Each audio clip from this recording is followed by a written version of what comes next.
अस्सलाम वालेकुम दोस्तों, मैं हूं आपका होस्ट बिलाल मोइन और welcome to Bilal Moin channel. अगर आप नए मेरे चैनल पर तो प्लीज़ सब्सक्राइब करें। आज मैं आपको बताने जा रहा हूं मेरे 24 आवर्स जो थे टर्की में, इस्तांबुल में कैसे थे। उसमें बहुत सारा फ़न था, बहुत मस्ती थी और बहुत सारी चीज़ें थी और बहुत सारे अच्छे अच्छे दोस्त भी थे, बहुत सारे इमोशंस थे, बहुत सारी नई चीज़ें थी क्योंकि मेरा पहला इंटरनेशनल ट्रिप था ये, आउट ऑफ गल्फ़ और आउट ऑफ पाकिस्तान। इसीलिए, और था भी मैं अकेला। It was solo trip, completely solo. मतलब मैं और मेरा बैग, जैसे मैं और मेरी तन्हाई होती है इस तरह मैं और मेरा बैग मेरे साथ थे, बस उसके अलावा कुछ भी नहीं था। तो मस्कत से मेरी फ़्लाइट थी इस्तांबुल के लिए सुबह 6 बजे की थ्रू टर्किश एयरलाइन। सो एयरपोर्ट क्योंकि 2 घंटे पहले पहुंचना होता है तो 2 घंटे पहले मैं एयरपोर्ट पहुंचा, लेकिन गोल्डन होके मैं टर्किश एयरलाइन में सवार हुआ।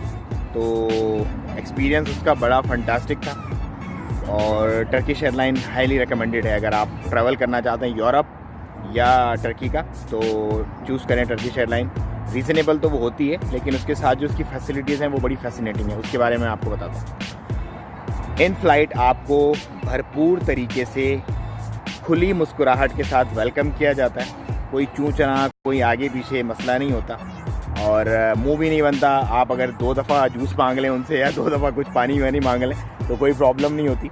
वो आते हैं और आपको सपोर्ट करते हैं। और जो स्क्रीन्स वगैरह लगी हुई होती है फ़्लाइट के अंदर वो भी परफेक्ट होती है। सीट्स वगैरह बड़ी कंफर्टेबल होती हैं, खुली होती हैं, घुच-मुच नहीं होता, मतलब थकते नहीं हैं आप उस सीट के अंदर।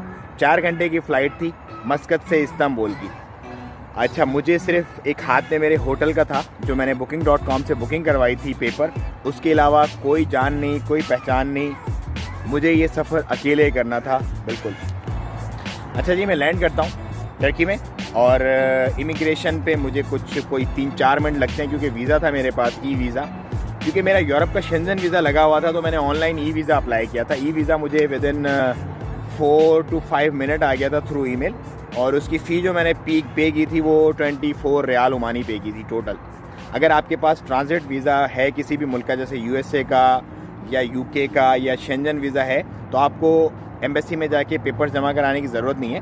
आप ऑनलाइन अप्लाई करें ई वीज़ा, वो आपको विदिन फ्यू मिनट्स आपको ई वीज़ा आ जाता है और ऑनलाइन ही आपके कार्ड से पेमेंट हो जाती है। तो मैं इस्तांबुल उतरता हूँ, अपनी इमिग्रेशन वगैरह कंप्लीट करवा के लगेज पिक करके वहाँ से मैं निकलता हूँ बाहर। अब बाहर निकल के बाद मेरे पास 2 ऑप्शन थे।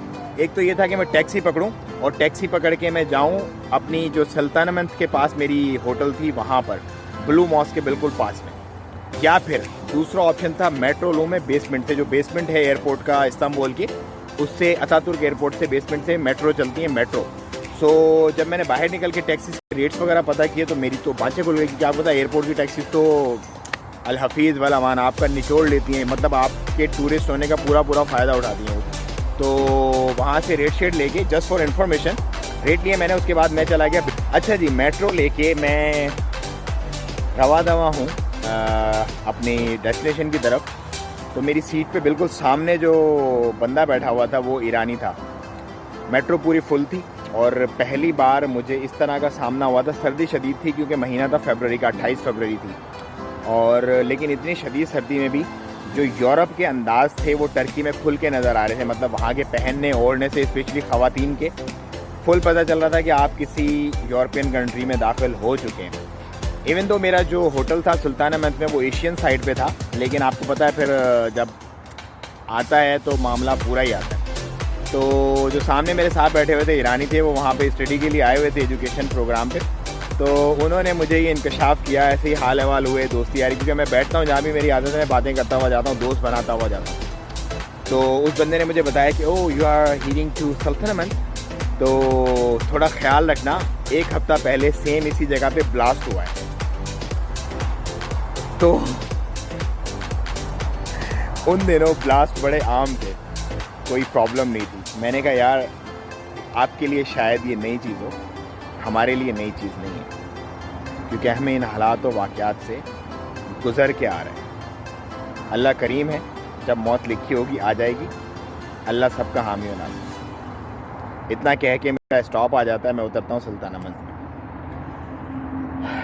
और फिर मैं एक्सप्लोर करना शुरू करता हूँ इस्तांबुल के आर्किटेक्चर को। सबसे पहले नंबर 1 जो मेरी प्रायोरिटी थी इस्तांबुल को विज़िट करने की, वो वहाँ का आर्किटेक्चर, वहाँ का कल्चर देखना था। नंबर 2 पे फूड था, नंबर 3 पे लोग थे, और नंबर 5 पे जो थे वहाँ की चीज़ें और वहाँ के सोवेनियर्स वगैरह ये थे। ये मेरा प्रायोरिटी वाइज प्लान था।